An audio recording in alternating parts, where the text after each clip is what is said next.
All right, we've got a new troublemaker in town. It's this Delfield center line. There's one there, there's one here. We have gone through being nice to it.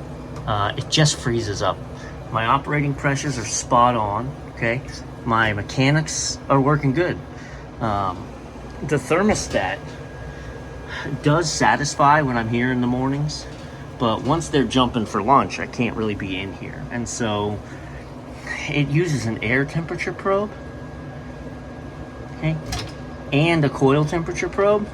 But when I was talking to someone who was very familiar with this specific unit, they said that the coil temperature probe actually isn't being used in this capacity. It's just using the air temperature probe. So that's a big problem.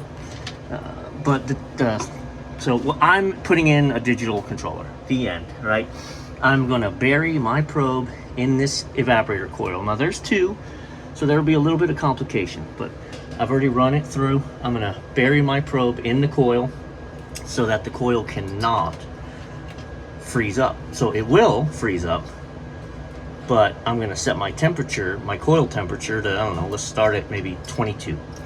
So we're gonna freeze that coil to 22, and then it's gonna drop out. It's gonna heat the coil back up to 38 when we don't have any ice.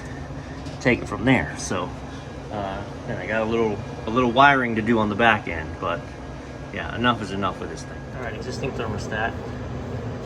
My assumption is going to be, without chasing wiring, that the black and white's my power in and my orange is my compressor. So we're gonna confirm that by putting the voltmeter on. All right, let's talk about how I have this wired real quick. Super simple controller. The only headache to these controllers is you have to bring the power over to each circuit, okay? So what I mean by that is we're gonna have, I have my neutral connected to 2, okay? And I have, you can't really put multiple wires in this controller. It's not intelligent to do so. So I have a main lead whip coming out of 1, okay? And I have a power whip coming out of 7, okay? So we're gonna take 7 and 1, and we're gonna wire nut those into constant hot power. That will then power the controller and give power to the relay so that when it closes this circuit, my orange wire is hooked up there. Temperature probe is gonna go in 3 and 4. So we're just gonna wire nut that circuit into the, alrighty. Here we go. Now it started right up, which I don't love, but it was whatever default set to do. So let's do a couple things here. Let's hit the set button. This is temperature set button. I have a problem, and that is I was born here in America, and I don't understand that C stuff. Hey, that I understand. So now let's take this baby, temperature set, okay? I know this sounds weird, but remember we're doing a coil temperature. So let's set this guy for 22, all right? Differential, keep the wrong button. All right, like that, differential. Okay, so think about it, 22 to 10 is gonna get us to 32, 33, 34, 35, 36, 37, 38, bang.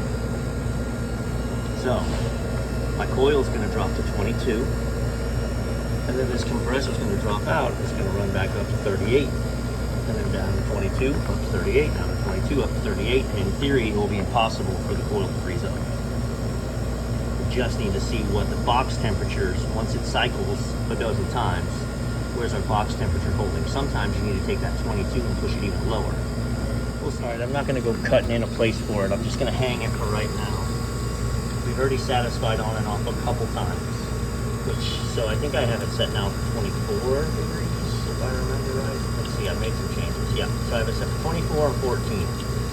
So it's going to cool down to 24, and then the compressor's going to drop out, fans are going to keep running, and blow whatever temperature's inside across the coils, which is going to drive the box to 38 degrees, and then it's going to kick back on. So it is now physically impossible for this coil to ice up.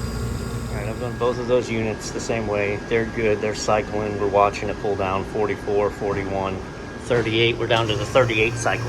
So you can actually see she just kicked on at 38 degrees. And now she's gonna pull back down. Good view. Okay, the chef's base, you can also see is freezing up. Got good airflow. Okay. Checked the pressures the other day when we were here and they were fine. So this temperature probe is strapped to the wall right there on this Emerson. Well, there's no sense. I've got an extra cable. I've strapped it behind there so that I'm going to let the coil melt right now, and then I'm going to turn this into a coil temperature probe. And then we're going to adjust the settings over yonder, again, to be 22 degrees with a 14 degree differential or something like that. And then this won't freeze anymore, it'll self-regulate. Alright, now I legit just have to wait for this to melt. So I've got this off because I can't set it. I'm reading 31 degrees. And ultimately I need to set this for like 24, so I got to clear the ice first. I don't want the cooling to run yet, so we're going to leave these open. We got the fans running. We're just going to let this eat for 20 minutes, get that ice melted.